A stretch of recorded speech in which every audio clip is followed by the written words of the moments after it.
Good morning मेरे प्यारे student, कैसे हैं आप सभी। आशा करता हूँ सभी फिट होंगे। प्यारे बच्चों, प्रीवियस वाले वीडियो में हमने एक्सरसाइज 12 सी का आपको क्वेश्चन नंबर 18 तक सॉल्व करना सिखाया था। इस वाले वीडियो में हम लोग क्वेश्चन नंबर 19 और पॉसिबल हो सकेगा तो पूरे के पूरे जो क्वेश्चन है ना, इन्हें सॉल्व करना सीखेंगे। बाकी अगर आपने प्रीवियस क्वेश्चन अगर नहीं देखे तो उन वीडियोज़ के लिंक आपको ऊपर आई बटन में भी मिल जाएगा और नीचे डिस्क्रिप्शन बॉक्स में मिल जाएगा। साथ ही मैंने इंस्टाग्राम हैंडल का और टेलीग्राम का भी लिंक दे दिया है डिस्क्रिप्शन बॉक्स में, वहाँ पर जाकर के आप अपने डाउट्स हमसे पूछ सकते हैं। चलिए स्टार्ट करते हैं और क्वेश्चन नंबर 19 समझते हैं। यहाँ पर हमसे बोला जा रहा कि prove that perpendicular bisectors of the sides of a cyclic quadrilateral are concurrent. यानी कि अपने को ये प्रूव करना है कि कोई अगर साइक्लिक क्वाड्रिलेटरल है तो उसके जो परपेंडिकुलर बाइसेक्टर होंगे, ठीक है, वो साइक्लिक क्वाड्रिलेटरल के जो साइड होंगे ना, चारों साइड, उसके जो परपेंडिकुलर बाइसेक्टर होंगे वो आपस में कॉन्करेंट होंगे। तो ये बहुत ही सिंपल सा क्वेश्चन है। कॉन्करेंट का मतलब पहले आपको समझना पड़ेगा, उसके बाद आप आसानी से इस क्वेश्चन को सॉल्व कर लोगे। आइए कॉपी में समझते हैं। तो देखो, सबसे पहले तो आप कॉन्करेंट का मतलब समझो कि वो होता क्या है। तो कभी भी अगर कोई भी जो लाइंस हैं, बहुत सारी लाइंस अगर सेम पॉइंट से होकर के गुजरती हैं तो उन लाइंस को ही हम लोग कहते हैं आपस में कॉन्करेंट। ओके, अब यहाँ पर क्या बोला जा रहा है कि अगर हमारे पास एक साइक्लिक क्वाड्रिलेटरल है तो उसके जो कॉर्ड्स हैं, यानी उसके जो साइड्स हैं हमारे, एक्चुअल में ये जो साइड आपको चारों दिख रहे हैं, अगर इन पर हम लोग परपेंडिकुलर बाइसेक्टर बनाए, एकदम 90 डिग्री का सीधा ऐसे लाइन बनाए, तो वो जो लाइन्स होंगे ना वो सभी एक पॉइंट में जाकर के मिलेंगी। तो ये देखो कैसे मिलेंगी। देखो, कभी भी हम लोग क्या जानते हैं, एक और रूल जानते हैं हम लोग कि अगर कोई भी कॉर्ड है, ठीक है, किसी भी सर्कल का एक कॉर्ड है, तो उसका जो क्या बोलते हैं, उस कॉर्ड को अगर कोई बाइसेक्ट करता है, कोई लाइन, कोई परपेंडिकुलर बाइसेक्टर अगर उस कॉर्ड के ऊपर पड़ता है तो वो कहाँ पर जाता है, वो सेंटर से होकर गुजरता है। ये थ्योरम आपने बहुत पहले ही पढ़ रखा है कि कोई भी अगर हमारे पास एक सर्कल है उसमें कहीं पर भी कॉर्ड बना लो, तो ये जो कॉर्ड है अगर इसके ऊपर आप कोई परपेंडिकुलर लाइन बनाओगे ना ऐसे, तो वो 100% सेंटर से होकर ही गुजरेगा। ये थ्योरम ऑलरेडी प्रूव्ड है। तो हमने क्या किया, जैसे इसको मैं नाम दे देता हूँ, इस साइक्लिक क्वाड्रिलेटरल को ABCD दे देता हूँ, ठीक है। तो यहाँ पर हमारे पास ये जो कॉर्ड AC है, इसमें हमारे पास ये परपेंडिकुलर हमने बाइसेक्टर बनाया जो कि कहाँ से गुजरेगा, वो हमारे सेंटर से होकर गुजरेगा। सेंटर का नाम मान लो मैं O दे देता हूँ, ठीक है। उसी तरीके से AB जो मेरा एक कॉर्ड है इस सर्कल का, उसमें अगर मैं परपेंडिकुलर बाइसेक्टर बनाऊंगा तो वो मेरा कहाँ से जाकर गुजरेगा, सेंटर से होकर गुजरेगा। उसी तरीके से जो BD कॉर्ड है उसमें अगर परपेंडिकुलर बाइसेक्टर बनाऊंगा तो वो भी सेंटर से होकर गुजरेगा। और ये जो CD वाला पार्ट है इसमें भी अगर मैं परपेंडिकुलर बाइसेक्टर बनाऊंगा तो वो भी हमारा सेंटर से होकर के ही गुजरेगा। तो पहले तो हम लोग यहाँ पर ये चीज़ लिखेंगे। क्वेश्चन नंबर हमारा ये 19 है कि वी नो दैट, हम जानते हैं कि परपेंडिकुलर बाइसेक्टर,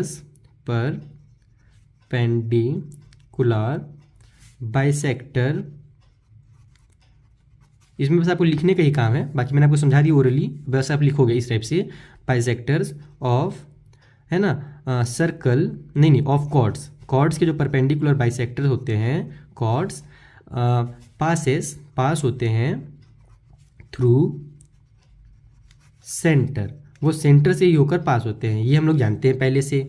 अब हमारे पास AB, AC, CD and BD are chords. तो यहाँ पर लिखो now AB, AC, BD and CD are chords, ठीक है, ये कॉर्ड्स हैं। और ये जो हमारा लाइन है, जैसे यहाँ पर से मान लो मैं इन पॉइंट्स का भी कुछ नाम दे देता हूँ ताकि इस लाइन का भी कुछ नाम हो जाए। तो P से स्टार्ट करते हैं, PO हो गया, P Q R और ये S हो गया। तो PO Q RO और SO जो होंगे ये क्या हो जाएंगे, परपेंडिकुलर बाइसेक्टर्स हो जाएंगे। तो वो भी आप लोग लिख दो कि PO RO QO and SO, है ना, आर परपेंडिकुलर बाइसेक्टर्स। ये हमारे परपेंडिकुलर बाइसेक्टर्स हैं। तो इस कंडीशन से, ये वाले रूल से, हमारा PO RO Q और SO कहाँ से होकर गुजरेगा, सेंटर से होकर गुजरेगा। तो इसको भी आप लिख दो कि PO हैंस करके, कि इसलिए हमारा जो PO है, RO है, QO है एंड जो SO है, ये जो हमारे परपेंडिकुलर बाइसेक्टर्स हैं, ये कहाँ से गुजरेंगे, तो ये होंगे पासेस थ्रू सेंटर। यानी कि ये जो अगर सेंटर से होकर गुजर रहे हैं, इसका मतलब क्या हुआ कि परपेंडिकुलर जो बाइसेक्टर्स हैं वो क्या है, कॉन्करेंट लाइन है, क्योंकि यही कॉन्करेंट लाइन जो होते हैं वो किसी भी एक पॉइंट से होकर के गुजरते हैं। तो यहाँ लास्ट में आप लिख देना कि इट इज़ प्रूव्ड दैट, है ना, या फिर प्रूव्ड करके लिख देना कि हमारा जो परपेंडिकुलर बाइसेक्टर्स था साइक्लिक क्वाड्रिलेटरल का, जो भी आपके स्टेटमेंट दिया होगा बुक में जो क्वेश्चन दिया होगा उसी को उतार के यहाँ पे लिख देना कि perpendicular bisectors of cyclic quadrilateral, side of cyclic quadrilaterals are concurrent. इस टाइप से लास्ट में यहाँ पे स्टेटमेंट जरूर लिख देना एग्जाम में। तो बस आपको यहाँ पे लिखने ही का काम करना है, बाकी आपको ये चीज़ों को समझना पड़ेगा। ठीक है, आई होप ये आपको एकदम क्लियर हो गया होगा। कुछ भी डाउट हो तो जैसे कि मैंने पहले बताया, इंस्टाग्राम टेलीग्राम का लिंक दिया हुआ है, वहाँ पर डाउट्स मुझसे आप पूछ सकते हैं। फिर जो अगला क्वेश्चन उसे सॉल्व करते हैं। तो देखो जो हमारा क्वेश्चन नंबर 20 है ना, बहुत ही घुमा करके बोला गया है, लेकिन इसको मैं अभी आपको सिंप्लीफाई करके समझाऊंगा। यहाँ पर हमसे बोला जा रहा है कि prove that the circle described with the four side of a rhombus as diameter pass through the point of intersection of its diagonal. यानी अगर हमारे पास कोई रोम्बस है और उसके जो डायगनल्स आपस में कट करते हैं ना, इंटरसेक्ट करते हैं ना, तो इंटरसेक्शन वाले पॉइंट से अगर कोई सर्कल गुजर रहा है, कोई सर्कल अगर बन रहा है इंटरसेक्शन पॉइंट से, तो उस सर्कल का जो डायमीटर होगा ना, वो उस रोम्बस के ही साइड्स होंगे। रोम्बस के जो चारों साइड होते हैं वो आपस में क्या होते हैं, इक्वल होते हैं। तो अगर कोई एक साइड भी हमने वहाँ पर डायमीटर प्रूव कर दिया तो चारों साइड डायमीटर प्रूव हो जाएंगे। आइए इसको मैं आपको डायग्राम के थ्रू फिर से समझाता हूँ। तो देखो यहाँ पर हमने एक रोम्बस बना लिया है। अब इसमें ये जो हमारा डायगनल BD और ये दूसरा डायगनल AC है, ये दोनों एक दूसरे को इंटरसेक्ट कहाँ पर कर रहे हैं, पॉइंट O में कर रहे हैं। अब इसी पॉइंट O से हमारा एक सर्कल होकर के गुजर रहा है कुछ इस तरीके से। ठीक है, अब हमसे ये कहा जा रहा है ना कि अगर पॉइंट ऑफ इंटरसेक्शन से अगर कोई सर्कल होकर गुजरता है तो ये जो सर्कल होता है ना, इसके जो रोम्बस के जो चारों साइड होते हैं वो सर्कल के डायमीटर होते हैं, यानी कि डायमीटर के इक्वल होते हैं। तो अगर हमने AD को यहाँ पर डायमीटर प्रूव कर दिया तो बाकी साइड तो ऑटोमेटिक प्रूव हो जाएंगे, क्योंकि रोम्बस के चारों साइड आपस में इक्वल होते हैं। तो सबसे पहले हम क्या जानते हैं कि हमारा जो रोम्बस होता है, ठीक है, इसके जो डायगनल्स एक दूसरे को कट करते हैं वो कितने डिग्री पर कट करते हैं। तो जो हमारे रोम्बस के डायगनल एक दूसरे को इंटरसेक्ट करते हैं ना, तो वो चारों तरफ से 90 डिग्री का एंगल बनाते हैं। ये आपने क्लास 8 और 7 में पढ़ रखा है। तो यहाँ पर हम लिखेंगे कि वी नो, हम जानते हैं, वी नो कि diagonals of rhombus bisect each other at 90 degree. ठीक है, यानी कि इधर जो एंगल बनेगा 90 डिग्री का बनेगा, इधर जो एंगल बनेगा 90, ये एंगल सब 90 डिग्री के हमारे बनेंगे। एक सेकेंड, थोड़ा फोकस कर देता हूँ मैं कॉपी में। अब आपको अच्छे से दिख रहा होगा। तो अब हम लोग लिखेंगे AOD जो हमारा एंगल है, इसलिए एंगल AOD जो होगा वो कितने डिग्री का होगा, वो हमारा 90 डिग्री का होगा। अब ध्यान से देखो, हमने एक थ्योरम क्या पढ़ा था, सर्कल का थ्योरम नंबर 3 जो हमने पढ़ा था, सेमी सर्कल वाला, कि अगर किसी भी सर्कल के द्वारा, है ना, उसमें अगर कोई हमारे पास एक ऐसा लाइन हो, यानी कि जो सर्कल को दो बराबर पार्ट में डिवाइड करता हो, यानी सेमी सर्कल बनाता हो, तो इस सेमी सर्कल वाले लाइन से अगर कभी कोई एंगल बनता है ना, तो वो हमारा क्या होता है, 90 डिग्री का होता है, राइट एंगल होता है। सेमी सर्कल वाला आपने रूल पढ़ रखा है पहले से ही, angle on semi circle is a right angle. ये मैंने आपको लगभग हर क्वेश्चन में समझाया था पिछले वाले। ठीक है, तो यहाँ पर अब हमारे पास अगर ये 90 डिग्री बन रहा है तो इससे ये प्रूफ होता है कि ये जो AD जो लाइन है ना, इसी से तो ये एंगल आ रहा है ना। देखो 90 डिग्री एंगल कहाँ से आ रहा है, AD से आ रहा है, D से यहाँ पर आया सेंटर में, और A से यहाँ पर O में आया, तब जाकर के 90 डिग्री का एंगल बना। तो इससे ये प्रूफ होता है ना कि हमारा जो AD है ये इस सर्कल को दो सेमी सर्कल में डिवाइड कर रहा है, क्योंकि यहाँ 90 डिग्री बन रहा है, इसका मतलब कि ये सेमी सर्कल वाला लाइन है। और अगर ये सेमी सर्कल वाला लाइन है तो इसका मतलब क्या हुआ, जो सेमी सर्कल वाला लाइन होता है वो एक्चुअल में क्या होता है, वो सेंटर से होकर गुजरता है, और इसको ही हम लोग डायमीटर के नाम से जानते हैं। बस ये प्रूफ करना था और हो गया। तो यहाँ पर हम आप इसको ऐसे लिख सकते हैं, क्या लिखूँ मैं यहाँ पर, हाँ इसको ऐसे लिख लेते हैं कि AD है ना, या फिर AOD इज 90 डिग्री एंगल। किस टाइप से मैं इसका स्टेटमेंट बना सकता हूँ, इसको ऐसे मैं लिख दूँ क्या कि AOD इज 90 डिग्री, हाँ इसको ऐसे लिखते हैं। देखो AOD is right angle in a semi circle, in a semi circle, या फिर इन, ये नहीं बस सेमी सर्कल लिखो, सेमी सर्कल में है। ये जो राइट एंगल है ये हमारा सेमी सर्कल में है, विथ साइड्स, विथ पॉइंट लिखते हैं, साइड नहीं, या फिर विथ साइड ही लिख दो, विथ साइड AD वाले साइड से ये जो हमारा एंगल बन रहा है AOD राइट एंगल, वो एक सेमी सर्कल में है। सो यहाँ पर आप लोग एक थ्योरम लिखोगे इस टाइप से, यहाँ पर क्या लिखोगे कि angles on semi circle are 90 degree. ठीक है, सेमी सर्कल में जो एंगल बनते हैं वो 90 डिग्री के होते हैं। ये थ्योरम हमने पहले ही आपको बता दिया है, तो ये चीज़ भी आप यहाँ पर मेंशन जरूर करोगे। तो इसका मतलब क्या हुआ, AD is diameter of the circle. यहाँ पर लिखोगे आप AD, और फिर यहाँ पर ये भी बता दोगे कि AD AB ये चारों आपस में इक्वल है ना, तो हमको चारों 4 साइड बोला था, तो AD equal to AB equal to BC और BC इक्वल टू CD, चारों आपस में इक्वल हैं, आर द डायमीटर यहाँ पर हैंस प्रूव करके लिख दो इस टाइप से, hence proved ADAB BC and CD are diameter of circle. बस खत्म। इस तरीके से आपको इसको प्रूव करना था। आई होप आपको ये भी समझ में आ गया होगा। देखो मेन आपको थियरम्स को याद रखना है और छोटे छोटे स्टेटमेंट बनाने हैं। जरूरी नहीं कि जैसा मैं स्टेटमेंट बना रहा हूँ वैसा आप भी बनाओ। आपको अगर मुझसे अच्छा बनता है और ज़्यादा आसान बनता है तो आप वो स्टेटमेंट्स भी लिख सकते हो वहाँ पर। ठीक है, चलिए जो अगला क्वेश्चन है हम लोग इसे सॉल्व करते हैं। सो 21 वाले में हमसे बोला जा रहा है कि ABCD एक रेक्टेंगल है। आपको प्रूव करना है कि the centre of the circle through ABCD, यानी कि एक सर्कल का सेंटर है जो कि ABCD से होकर गुजर रहा है, यानी कि ABCD के जो पॉइंट्स हैं ना हमारे चारों साइड, उससे अगर हमारे पास एक सर्कल बना है तो उसका जो सेंटर होगा is the point of intersection of its diagonal. तो वो क्या होगा, ABCD जो रेक्टेंगल थे उसके डायगनल्स का सेंटर पॉइंट होगा, यानी इंटरसेक्ट जहाँ पर वो करते हैं ना वो वाला पॉइंट होगा। ये मैं आपको इसको डायग्राम के थ्रू समझाता हूँ क्या कहा जा रहा है एक्चुअल में। तो देखो इसको डायग्राम के थ्रू समझो। हमसे ये कहा गया है कि ABCD हमारा एक रेक्टेंगल है। अब उसमें क्या बन रहा है, एक सर्कल अगर बन रहा है चारों साइड से, अगर उसको हम लोग एक साइक्लिक क्वाड्रिलेटरल कर लें इस ABCD को, ठीक है, तो इसका जो डायगनल होगा यानी सर्कल का जो सेंटर होगा, सर्कल का सेंटर मान लो ये वाला है, ठीक है, तो ये सेंटर ही वो पॉइंट होगा जिससे जो डायगनल्स होंगे ना इस रेक्टेंगल के वो एक दूसरे को इंटरसेक्ट करेंगे। यानी सर्कल का सेंटर पॉइंट जो होगा वो इंटरसेक्टिंग पॉइंट भी होगा इस रेक्टेंगल के डायगनल्स का। ये अपने को यहाँ पे शो करना है। तो इसके लिए हम लोग को क्या करना पड़ेगा, ये जो हमारा पॉइंट O है इसको सर्कल का सेंटर शो करना पड़ेगा। अगर हमने ये बता दिया कि ये हमारा O जो है वो सेंटर का सर्कल का सेंटर है तो साफ साफ दिख रहा है कि AC और BD जो है वो O से गुजर रही हैं, तो वो हमारे यहाँ पर प्रूफ हो जाएगा जो भी हमसे क्वेश्चन में कहा जा रहा है। तो अब इसको हम लोग कैसे सेंटर प्रूफ करें, तो उसके लिए आप लोग ये ध्यान दो कि सबसे पहले जो मेरा BCD में जो एंगल बन रहा है, ठीक है, यहाँ पर जो एंगल बन रहा है ये 90 डिग्री का बन रहा है। क्यों, क्योंकि हमारा ABCD एक रेक्टेंगल है और हम जानते हैं एक रेक्टेंगल के जो चारों कॉर्नर्स होते हैं उसमें जो एंगल बनते हैं वो 90 डिग्री के बनते हैं। तो यहाँ पर आप लिखो एंगल BCD। आप कोई सा भी साइड ले सकते हो, जरूरी नहीं कि मैं इधर ले रहा हूँ तो आप इधर लो, मैं इधर ही से ले रहा हूँ कि इधर ये साफ साफ सीधा सीधा दिखेगा। इधर ले लूँगा तो थोड़ा सा आपको उल्टा दिखेगा कैमरा में, इसलिए मैं ये वाला एंगल ले रहा हूँ। तो हमारा जो BCD है वो 90 डिग्री का है, क्योंकि हम लोग यहाँ पर लिखेंगे साइड्स ऑफ साइड, या फिर इस टाइप से, इससे उतना लंबा मत लिखो, बस ऐसे लिख दो ABCD इज अ रेक्टेंगल।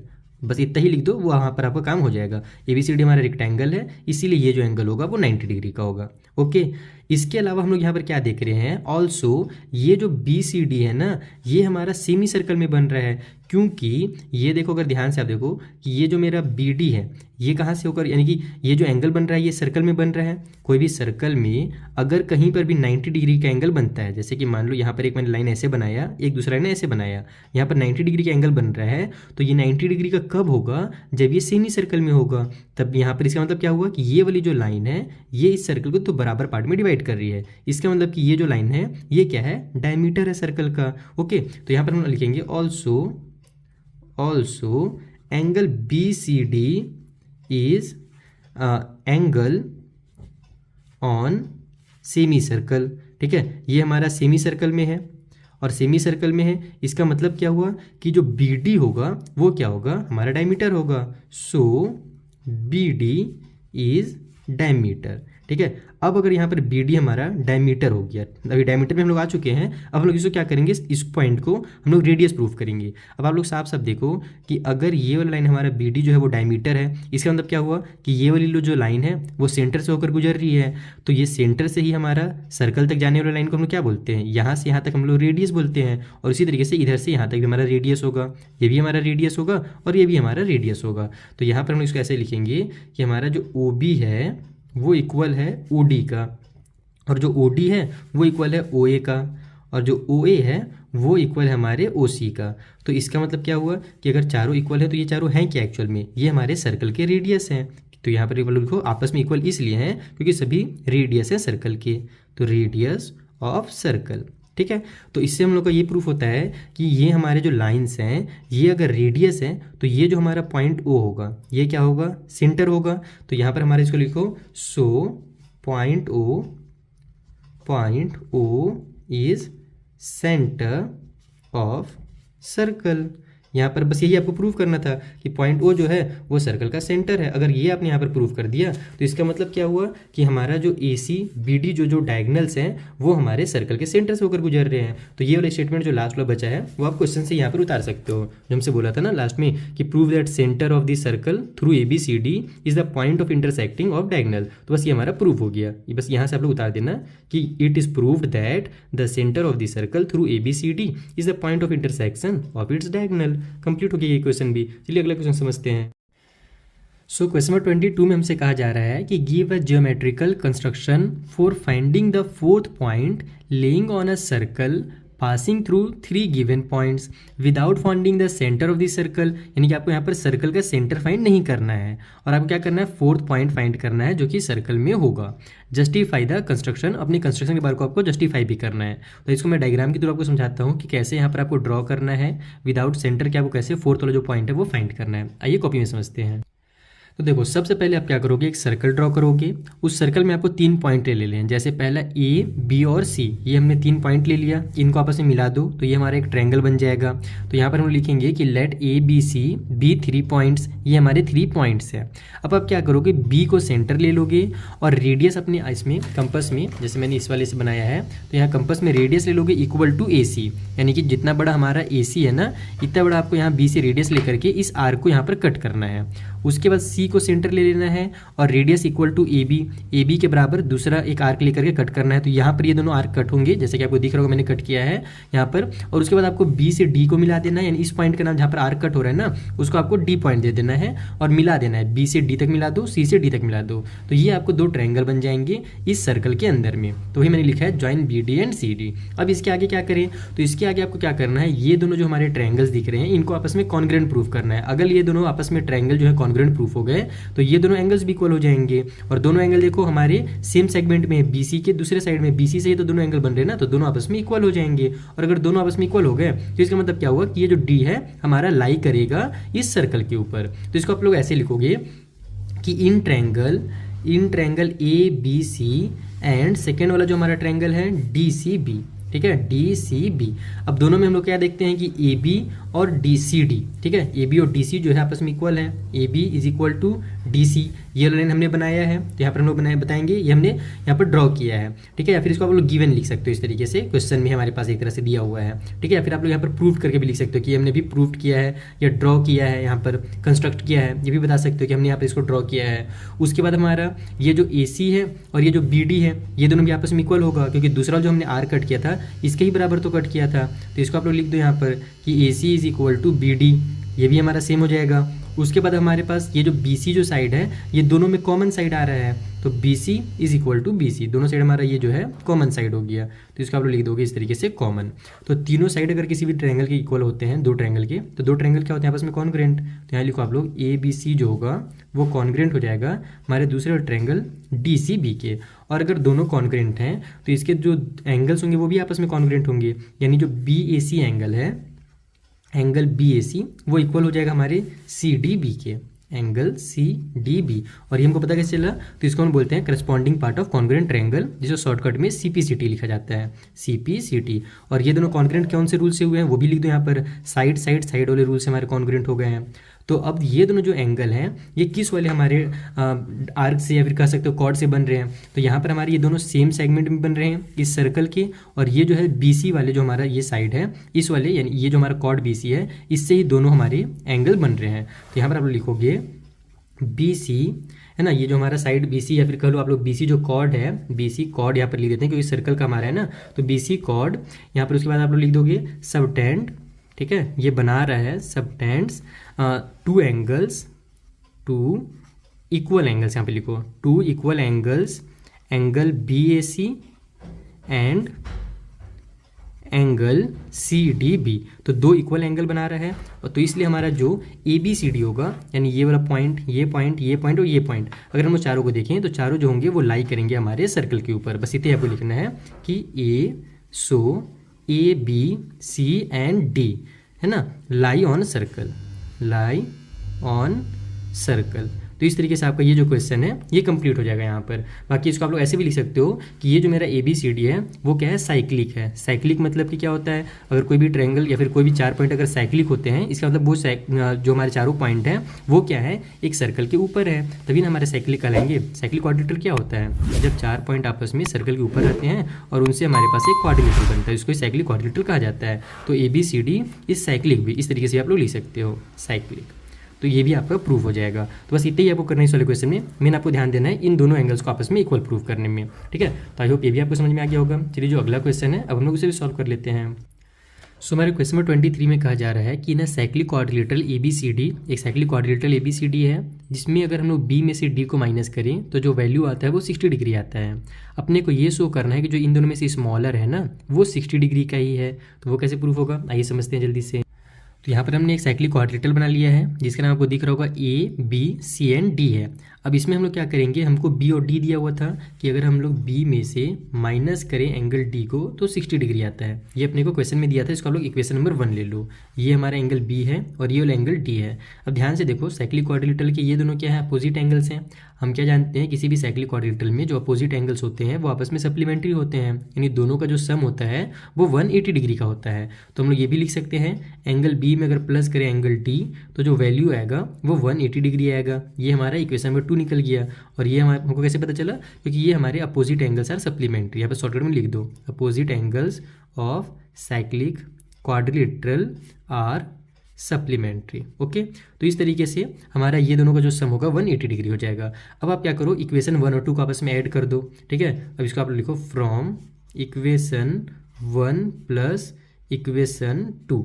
अगर हम लोग दोनों को ऐड करते हैं तो लेफ्ट वाला ऐड हो जाएगा और राइट वाला ऐड हो जाएगा। तो B माइनस एंगल D जो है उसमें ऐड हो जाएगा हमारा angle B plus angle D। उसी तरीके से इक्वल की साइड में 60 प्लस में 180 ऐड हो जाएगा। तो यहाँ से हमारा माइनस D और प्लस D कैंसिल हो गया, B और B मिला करके 2 एंगल B बन जाएंगे। इक्वल की उस साइड में 180 में 60 प्लस करोगे तो 240 आ जाएगा। अब एंगल B का चूंकि वैल्यू चाहिए अपने को तो हम लोग क्या करेंगे, 2 को इधर ट्रांसफर कर देंगे। तो एंगल B इक्वल टू हो जाएगा 240 डिवाइड बाई 2। तो यहाँ से इसको कट करोगे तो एंगल B का जो वैल्यू है ना वो आ जाएगा 120 डिग्री का। तो ये हमारा एक एंगल जो है 120 का आ गया। हमसे बोला था कि जो दूसरा वाला जो स्मॉलर एंगल है वो 60 डिग्री का होगा। तो बिल्कुल अगर एक 120 का है तो दूसरा वाला तो 60 का ही होगा ना। अगर आप इसको निकाल करके दिखाना चाहो तो ऐसे भी इन दोनों में से किसी भी इक्वेशन का यूज़ करो। जैसे मैं 2 का यूज़ कर लेता हूँ, फ्रॉम इक्वेशन 2। अगर हम लोग 2 में यहाँ पर B की वैल्यू पुट कर दें, जैसे angle B plus angle D equal के उस साइड में 180 दिया हुआ है तो B की जगह में 120 रख दो, प्लस में एंगल नंबर D इक्वल के उस साइड में 180 आ जाएगा।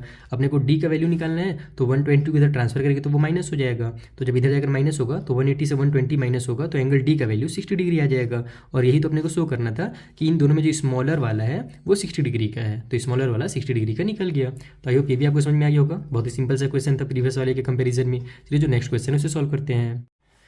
सो जो हमारा 24th वाला क्वेश्चन है इसमें बोल रहा है the diagonals of a cyclic quadrilateral are at right angle, यानी एक साइक्लिक क्वाड्रिलेटरल है जिसके डायगोनल जहाँ पर इंटरसेक्ट कर रहे हैं ना वहाँ पर राइट एंगल बन रहा है। Prove that the perpendicular from the point of there intersection, यानी कि जहाँ पर उन दोनों का इंटरसेक्शन हो रहा है अगर उससे हम लोग एक परपेंडिकुलर लाइन बनाते हैं किसी भी एक साइड का यूज़ करके और उसको फिर प्रोड्यूस करते हैं बैकवर्ड, यानी पीछे की तरफ बढ़ाते हैं ना, तो वो जो अपोजिट वाली साइड होगी उसको भी वो बाइसेक्ट करेगी। अभी बहुत लंबा सा क्वेश्चन इसलिए शायद आपको डायरेक्ट समझ में नहीं आया होगा। अभी मैं इसको डायग्राम के थ्रू समझाता हूँ। तो देखो इसके डायग्राम को समझो। सबसे पहले हमसे क्या बोला है कि एक हमारे पास साइक्लिक क्वाड्रिलेटरल है, मैंने साइक्लिक क्वाड्रिलेटरल बना लिया। अब इसमें क्या है हमारे पास जो इसके डायगोनल्स हैं, जैसे एक डायगोनल AC दूसरा डायगोनल BD, ये दोनों जो इंटरसेक्ट कर रहे हैं ना इस पॉइंट में जिसका नाम O है, यहाँ पर ये राइट एंगल बना रहे हैं। इधर भी चारों तरफ वो राइट एंगल बनेगा। अगर एक भी तरफ बन रहा है तो चारों तरफ राइट एंगल बनेगा।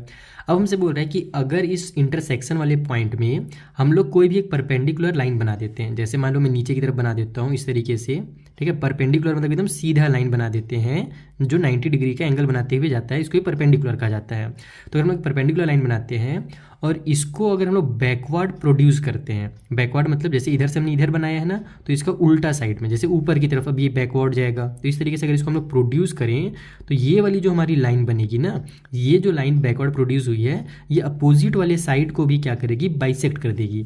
यानी कि हमने परपेंडिकुलर तो इधर बनाया था लेकिन अकॉर्डिंग टू क्वेश्चन ये जो लाइन हमने बैकवर्ड इसको प्रोड्यूस किए सीधा जो ले जाया गया है है ये अपोजिट वाले साइड CD को भी क्या करेगा, बाइसेक्ट करेगा, ये प्रूव करना है।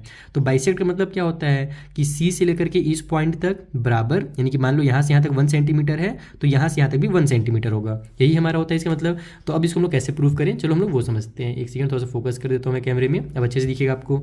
तो हम लोग इस वाले पॉइंट के पहले तो कुछ नाम दे देते हैं, जैसे ABCD हो गया है तो इसका नाम मैं P रख देता हूँ, ठीक है। नीचे वाले पॉइंट का नाम मैं यहाँ पर Q रख देता हूँ, ओके।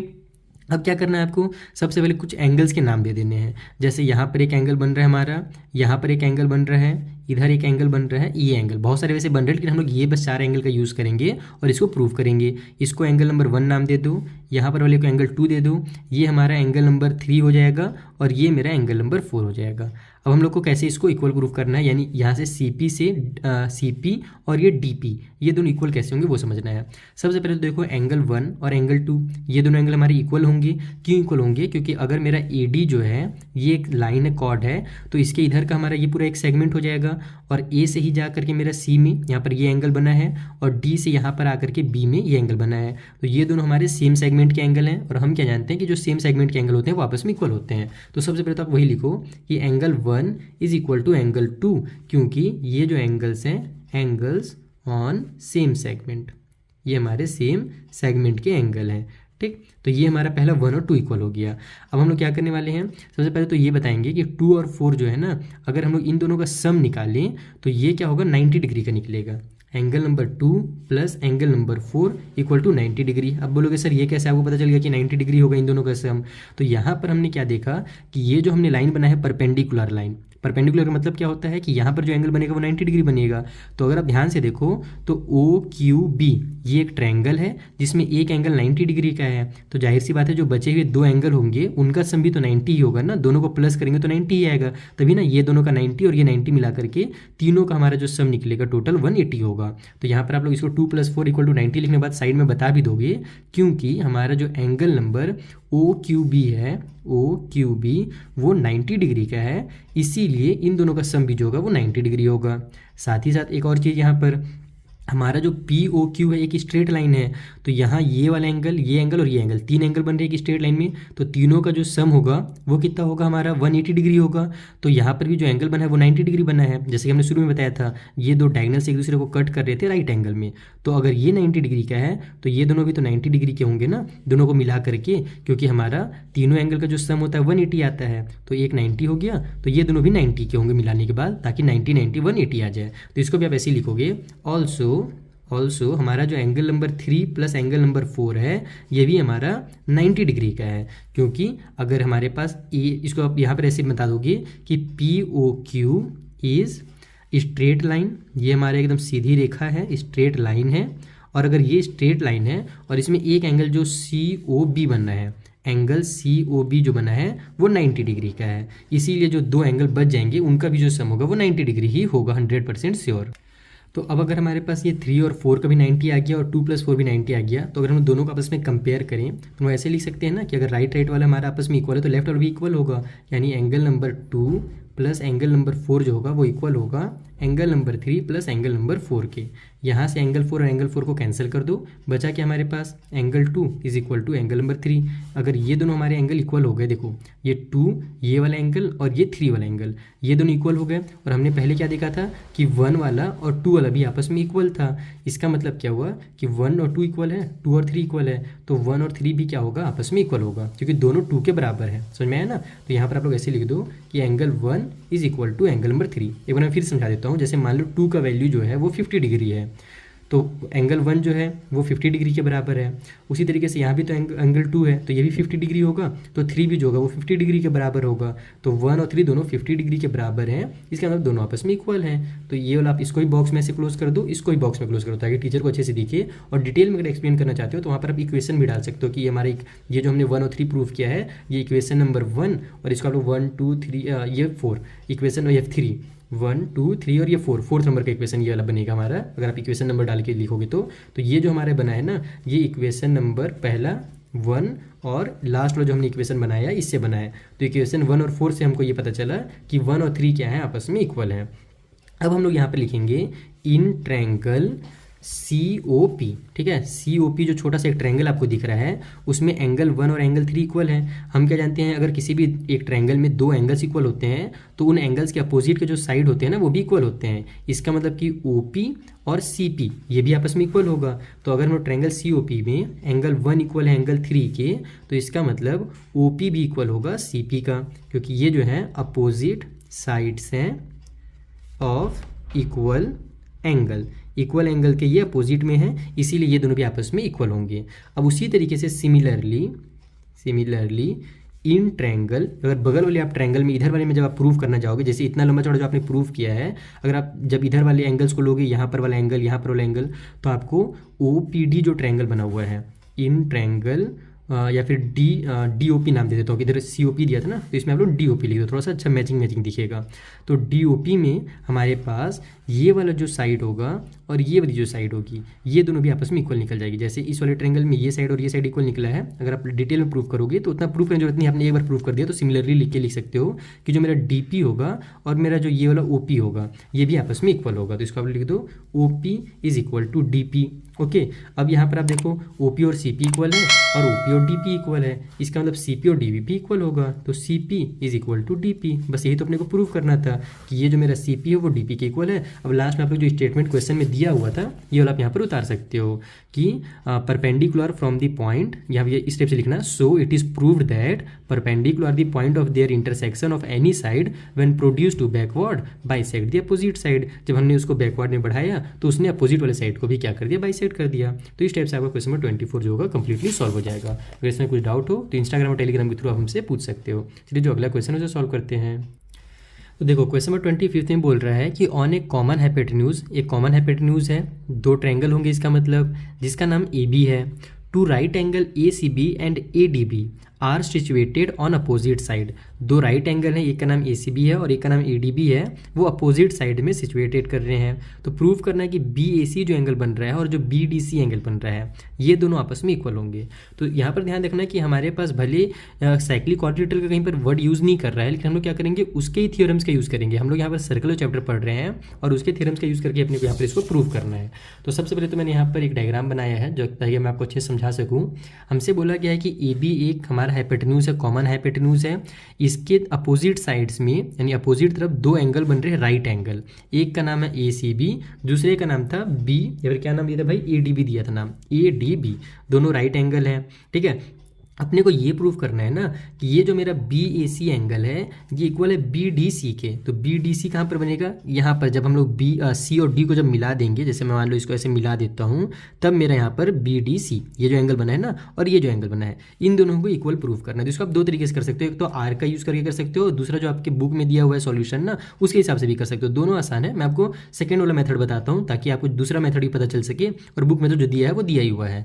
तो सबसे पहले हम लोग क्या करेंगे कि इसके यहाँ पर देखो मैं एक सर्कल बाद में बना रहा हूँ, पहले मैंने ड्राइंग कर लिया था ये वाला, लेकिन आप क्या करोगे पहले एक सर्कल ड्रॉ करो, क्योंकि देखो सर्कल जब ड्रॉ करोगे ना तब जाकर के उसके अंदर अच्छे से यानी आपका ये बनेगा। यहाँ पर देखो मेरा ये सर्कल नहीं दिख रहा है, जब आप अच्छे से सर्कल पहले ड्रॉ करोगे इस तरीके से एक सर्कल बना लेना, उसमें फिर आप लोग क्या करना है कॉमन हाइपोटेन्यूज ले लेना इस तरीके से, है ना, और इस हाइपोटेन्यूज का यूज़ करके अपोजिट साइड में दो राइट एंगल बना लेना। जैसे मान लो यहाँ पर गया और एक लाइन यहाँ पर गया, उस तरीके से एक इधर जाएगा और एक इधर जाएगा, तो ये दोनों जो राइट एंगल दिख भी रहे हैं अच्छे से और एक कंप्लीट सर्कल भी दिख रहा है। मैंने थोड़ा सा ओवल टाइप से इसीलिए बना दिया है क्योंकि मैंने पहले ये ड्रॉ कर लिया था, तो आप पहले सर्कल ड्रॉ करना तब आपका ज़्यादा आसान पड़ेगा। ओके, उसके बाद हमारा एक एंगल यहाँ बन रहा है और दूसरा वाला एंगल यहाँ पर बन रहा है, ये मान लो B है और ये D है और ये C और ये A है, तो आप लोग इन दोनों को फिर भी ज्वाइन कर देना ताकि आपका BDC यानी ये जो एंगल है वो निकल करके आ जाए। ओके, तो आपका कुछ इस तरीके से डायग्राम बनेगा, बस मैं आपको रफली समझा रहा हूँ। तो अब हम लोग क्या करने वाले हैं, सबसे पहले हम लोग देखेंगे कि हमारा जो आर्क है ये वाला कौन सा आर्क ले लूँ मैं जाके आपका काम आसान हो जाए। तो मैं आर्क ले लेता हूँ इस CB को, क्योंकि ये दोनों जो एंगल हैं इसी आर्क के द्वारा बन रहे हैं। लेकिन जब ध्यान रखना कि जब आप इस टाइप से एकदम एक्यूरेट में डायग्राम बनाओगे ना तब ये आपका सेंटर नहीं आएगा, भले भी आपको लग रहा होगा कि सर्कल का ये सेंटर है, लेकिन सेंटर जो है थोड़ा सा आगे पीछे आएगा जब आप अच्छे से डायग्राम बनाओगे उस कंडीशन में, क्योंकि ये हमारा सर्कल एक्चुअली तो बना ही नहीं अच्छे से। तो आप क्या करोगे उसके बाद, ये मान लो हमारा सेंटर O है, तो आप क्या करोगे C से O को ज्वाइन कर दोगे, ठीक है। अब हम लोग यहाँ पर जो थ्योरम नंबर 1 हमने इस चैप्टर की शुरुआत में पढ़ा था वो वाला थ्योरम लगाने वाले हैं। यहाँ पर हम लोग यहाँ पर लिखेंगे पहले तो center join center O with C, ठीक है, हमने ओ को सी से मिला दिया, सी के साथ मिला दिया। तो अब हमारा ये जो आर्क है, सी बी एक आर्क है, तो यहाँ पर लिखो आप लोग C B is an arc. अब हमने क्या पढ़ा था कि एक आर्क के द्वारा जब सेंटर में कभी भी एंगल बनाया जाता है, और ये जो सेंटर में एंगल बनता है ना, और अगर उसी आर्क के द्वारा कहीं दूसरे जगह पर एंगल बनाया जाए, जैसे देखो ये सी और बी से ही सेंटर में एंगल बना है, ये वाला एंगल, और ये सी और बी के द्वारा ही ए में भी बना है, देखो सी से ए तक गया और बी से भी ए तक गया, तो ये एंगल और ये एंगल जो है ये इन्हीं आर्क के द्वारा बन रहे हैं। तो हम क्या जानते हैं कि जो सेंटर में एंगल बनता है ना किसी भी आर्क के द्वारा, वो डबल होता है कहीं दूसरे जगह बने हुए एंगल से। तो इसका आप लिखोगे कि इसीलिए हमारा जो सी ओ बी है, ये जो एंगल सी ओ बी है, ये इक्वल है हमारे सी ए बी के, एंगल सी ए बी के। मैं लंबा चौड़ा यहाँ पर थ्योरम नहीं लिख रहा हूँ, बस थ्योरम नंबर में 1 डाल दे रहा हूँ। ये मैंने आपको स्टार्टिंग में ये थ्योरम बताया था, बाकी मैंने उस टाइम आपको बोला था कि थ्योरम को आप आसान लैंग्वेज में याद करके, क्योंकि बहुत बड़ा थ्योरम आपकी बुक में लिखा हुआ था, उतना बड़ा आप याद मत करना, उसको सिंप्लीफाई करके छोटा सा थ्योरम यहाँ पर लिख देना, ठीक है। तो सी ओ बी जो होगा वो डबल होगा हमारे सी ए बी के। उसी तरीके से इसी देखो यही जो हमारा आर्क है ना, सी और बी जो हमारा आर्क है, इसके द्वारा ही हमारा डी में भी बन रहा है, सी से डी तक गया और बी से हमारा डी तक गया। ओके, तो ये जो मैंने सी ए बी नाम दिया है ना, इसको आप बी ए सी ही लिख दो डायरेक्ट, सी ए बी नाम मत दो, बी ए सी भी तो इस एंगल को बोल सकते हैं। तो बी ए सी लिखोगे तो आपका डायरेक्ट प्रूव हो जाएगा क्वेश्चन में, क्योंकि बी ए सी नाम दिया हुआ था। तो इसको आप 2 एंगल बी ए सी दे दो इसका नाम। ओके, अब हम लोग फिर लिखेंगे ऑल्सो, साथ ही साथ हमारा जो एंगल सी ओ बी है वो इक्वल है डबल इस वाले एंगल के, जिसका नाम बी डी सी है, एंगल बी डी सी के। तो अब अगर आप लोग इसको इक्वेशन नंबर 1 लोगे और इसको इक्वेशन 2 लोगे, तो देखोगे यहाँ भी सी ओ बी है, यहाँ भी सी ओ बी है, तो अगर लेफ्ट वाले इक्वल है तो राइट वाले भी तो इक्वल होंगे। तो यहाँ पर आप लिखोगे from equation number 1 and 2, equation 1 और 2 से हमको पता चल रहा है कि 2 एंगल बी ए सी जो है वो इक्वल है 2 एंगल बी डी सी के। 2 से 2 कैंसिल हो गया, बचा क्या, B A C is equal to angle B D C. बस ये आपको यहाँ पर कंप्लीट होता है। तो इस तरीके से भी आप सॉल्व कर सकते हो। बाकी आपके बुक में जो दिया हुआ है ना वो भी आसानी मेथड है, उसमें आपको इसको सेम सेगमेंट में प्रूव करना है कि ये दोनों एंगल सेम सेगमेंट में है। जब आप ये प्रूव कर दोगे तो ऑटोमेटिक इक्वल हो जाएंगे, क्योंकि angle on same segment are equal. तो जो भी ईजी लगे आप उस मेथड से कर सकते हो। मेरे हिसाब से आपके स्कूल में वो वाला मेथड बताया जाएगा, इसलिए मैंने आपको ये मेथड यहाँ पर समझा दिया। चलिए अब जो हमारा ये चैप्टर का लास्ट क्वेश्चन है हम लोग उसे सॉल्व करना सीखते हैं। तो लास्ट वाले क्वेश्चन में से बोला जा रहा है कि A B C D quadrilateral है सच दैट जो उस क्वाड्रिलेटरल का पॉइंट ए है वो सेंटर भी है एक सर्कल के passing through B C D, और वो जो सर्कल है वो बी सी और डी तीनों पॉइंट से होकर गुजर रहा है, और ए जो पॉइंट है ना उस सर्कल का सेंटर भी है। तो प्रूव दैट जो C B D plus C D B बनेगा वो इक्वल होगा हाफ बी ए डी के। तो ये एंगल्स कहाँ पे बनेंगे, अगर आपको यही समझ में नहीं आएगा ना तो क्वेश्चन समझ में नहीं आएगा। तो आइए हम लोग डायग्राम के थ्रू समझते हैं कि ये एंगल कहाँ पे बन रहे हैं और इसे कैसे प्रूव करना है। तो देखो सबसे पहले क्या करो, आप एक सर्कल ड्रॉ कर लो जिसमें पॉइंट जो ए होगा ये हमारा सेंटर होगा सर्कल का, और ये हमारा जो ए है ना इससे एक क्वाड्रिलेटरल भी बन रहा है। जैसे ए से लेकर बी तक गया, बी से सी तक, सी से डी तक, इस तरीके से हमारा क्वाड्रिलेटरल बन गया ए बी सी डी। ठीक है, अब ये जो ए है ये हमारा सेंटर हो गया अकॉर्डिंग टू क्वेश्चन, और ये जो बी सी डी है सर्कल इनसे होकर गुजर रहा है जैसे क्वेश्चन में बोला गया था। अब हमको ये प्रूफ करना है कि जो सी बी डी एंगल यानी यहाँ पर जो एंगल बन रहा है और सी डी बी यानी कि यहाँ पर जो एंगल बन रहा है, अगर इन दोनों को हम लोग प्लस करें तो ये हाफ होंगे बी ए डी का। तो बी ए डी यानी कि इस वाले एंगल के ये हाफ होंगे। तो ये कैसे प्रूफ होगा, तो बहुत ही आसान है। सबसे पहले क्या करो, आप ये जो सी डी है ना इसको आर्क ले लो। तो यहाँ पर लिखो आप लोग C D is an arc. ये हमारा अगर आर्क है तो हम क्या जानते हैं, आर्क के द्वारा सर्कल के सेंटर में जो एंगल बनता है, देखो ये आर्क से हमारा सी से कहाँ तक आया, ए तक आया, इस वाला पॉइंट तक, डी से कहाँ तक आया, ए तक आया। तो ये जो हमारा एंगल बनेगा ये डबल हो जाएगा इसी आर्क के द्वारा। कहीं अगर दूसरे जगह एंगल बनेगा ना तो उसके, तो अब इन दोनों के द्वारा कहीं और कहाँ पर बन रहा है, तो देखते हैं सी से एक लाइन बी पे भी गया है और डी से एक लाइन बी में भी गया है, यानी ये वाला भी जो एंगल है इसी आर्क के द्वारा बन रहा है। तो सेंटर वाला डबल होगा और ये वाला क्या होगा, आधा होगा। तो इसको हम लोग क्या बोलेंगे, सी डी अगर हमारा एक आर्क है तो एंगल सी ये वाला एंगल सी ए डी जो है, ठीक है, सी ए डी जो होगा वो डबल हो जाएगा कौन से एंगल के, इस वाले एंगल के जिसका नाम सी बी डी है। तो एंगल यहाँ पे लिखो आप लोग सी बी डी। अब आप लोग क्या करो, इधर वाला आर्क का यूज़ करो, ये जो बी सी है ये आर्क यूज़ करो। यहाँ पे लिखो आप लोग C B is an arc. तो अब यहाँ पर इस वाले आर्क के द्वारा भी कहाँ पर एंगल बन रहा है, ये वाला एंगल बन रहा है। देखो बी से आया ए में, सी से आया ए में, तो ये वाला एंगल बन गया। उसी तरीके से इन दोनों के द्वारा यानी सी और बी के द्वारा दूसरा एंगल यहाँ पर बन रहा है। देखो बी से गया डी में और सी से भी गया डी में, तो ये एंगल भी जो है ना इसी आर्क के द्वारा बन रहा है, सी बी के द्वारा ही बन रहा है। तो इसका मतलब क्या हुआ, ये वाला डबल हो जाएगा इसके। तो यहाँ पर आप लिखोगे कि एंगल सी ए बी जो है ये वाला एंगल वो डबल होगा हमारे इस एंगल के जिसका नाम सी डी बी है, एंगल सी डी बी के। अब इसको आप लोग इक्वेशन 1 ले लो, इसको इक्वेशन नंबर 2 ले लो। अब दोनों को आपस में प्लस कर लो। यहाँ पर लिखो आप लोग from equation 1 plus equation number 2। Plus में इसलिए करें क्योंकि हमको प्लस वाला इक्वेशन दिया हुआ था। तो अगर दोनों को प्लस करेंगे तो हमारा लेफ्ट वाला ऐड हो जाएगा, ये लेफ्ट वाला और राइट वाला भी ऐड हो जाएगा। तो यहाँ पर लिखो आप लोग सी ए डी जो होगा वो प्लस हो जाएगा हमारे एंगल सी ए बी में, और इक्वल की उस साइड में 2 हमारा एंगल सी बी डी जो है उसमें प्लस हो जाएगा हमारा 2 एंगल सी डी बी। ठीक है, ये वाला दोनों प्लस हो गया और इधर वाला प्लस हो गया। तो पहले तो इसको हम लोग सॉल्व करेंगे। सी ए डी और सी ए बी मिलकर कौन सा एंगल बन रहा है, देखो सी ए डी यानी ये वाला एंगल, सी ए बी यानी कि इधर वाला एंगल। तो इन दोनों को हम लोग अगर मिला दें, कंप्लीट कर दोनों को प्लस कर दें तो हमारा ये बी ए डी बन जा रहा है। तो इन दोनों के बदले आप लिखो angle B A D, equal की साइड में 2 दोनों में है तो 2 को कॉमन ले लो, ब्रैकेट के अंदर लिख लो angle C B D plus में एंगल सी डी बी, इस तरीके से। अब हमारा ये जो 2 है इसको आप इधर ट्रांसफर कर दो क्योंकि इसको हम लोग को हाफ में लाना था, तो इधर ये मल्टीप्लाई में इधर डिवाइड में हो जाएगा। तो इसको हम लोग लिखेंगे B A D divide by 2 equal की उस साइड में angle C B D plus में एंगल सी डी बी। और बस यही तो अपने को प्रूव करना था कि जो C B D plus C D B है, देखो इन दोनों को अगर हम लोग प्लस करें तो वो बी ए डी का हाफ हो जाएगा। तो यहाँ पर नीचे में 2 लिखो किसी भी नंबर के, जैसे यहाँ पर अगर आप लोग B A D divide by 2 लिख रहे हो या इसको ऐसे भी लिखोगे ना 1/2 एंगल बी ए डी, दोनों का मतलब तो एक ही होता है क्योंकि 1 का इससे मल्टीप्लाई होगा तो बी ए डी आ जाएगा और 2 नीचे चला जाएगा। तो इसको ऐसे भी लिखा जाता है और अलग से ऐसे भी लिखा जाता है। तो हम लोग को क्वेश्चन में जिस टाइप से लिखा ना, लास्ट में आप यही वाला टर्म को उठा करके इसके बाद वाली स्टेप में यहाँ पर लिख देना, तो आपका जो कंप्लीट है वो प्रूफ हो जाएगा और आपको अलग से कुछ नहीं करना है। तो आई होप आपको बहुत अच्छे समझ में आ गया होगा एक्सरसाइज 12C। अगर कहीं पर भी कुछ डाउट हो तो इंस्टाग्राम टेलीग्राम का लिंक दिया हुआ है, आप अपने डाउट हमसे पूछ सकते हैं। चलिए मिलते हैं नेक्स्ट वीडियो में, तब तक के लिए थैंक यू फॉर वॉचिंग।